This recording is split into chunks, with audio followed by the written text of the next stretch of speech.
G cinema நேயர்களுக்கு வணக்கம். மறுபடியும் சினிமா 360ல நான் உங்க ஸ்வேதா. இன்னைக்கு இன்ட்ரெஸ்டிங்கான லேட்டஸ்டான சினிமா செய்திகள பத்தி தான் பார்க்க போறோம். வாங்க வீடியோக்குள்ள போலாம்.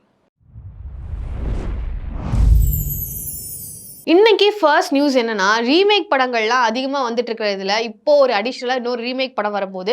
அது என்ன படம்னா, சத்யா. சத்யா படம் 1988ல எடுத்த படம். இந்த படத்த பாஷா படத்தோட டைரக்டரான சுரேஷ் கிருஷ்ணா தான் எடுத்திருக்காங்க. இந்த படம் கமல்ஹாசன் அவர்களோட கரியர்ல ரொம்ப இம்பார்ட்டன்டான படமா இருக்கு. இந்த படத்துல அசோக் செல்வன் நடிக்கிறாரு. இந்த படம் இந்த காலத்துக்கு ஏத்த மாதிரி எடுக்கிறதா சொல்லியிருக்காங்க.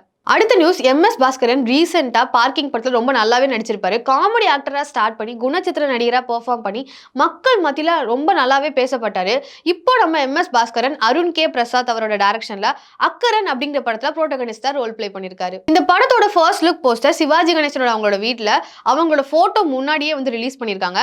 அது மட்டும் இல்லாம இந்த படத்தோட ஆடியோ ரைட்ஸ் ஐங்கரன் நிறுவனம் வாங்கியிருக்கிறதா ஒரு அப்டேட் வந்திருக்கு. நெக்ஸ்ட் நியூஸ் என்னன்னா, மணிரத்னம் டைரக்ஷன்ல தக் லைஃப் அப்படிங்கிற படத்துல கமல்ஹாசன் நடிக்கிறதா சொல்லியிருந்தாங்க. அந்த படத்துல துல்கர் சல்மான் அவர்களும் நடிக்கிறதா ஒரு நியூஸ் வந்துச்சு.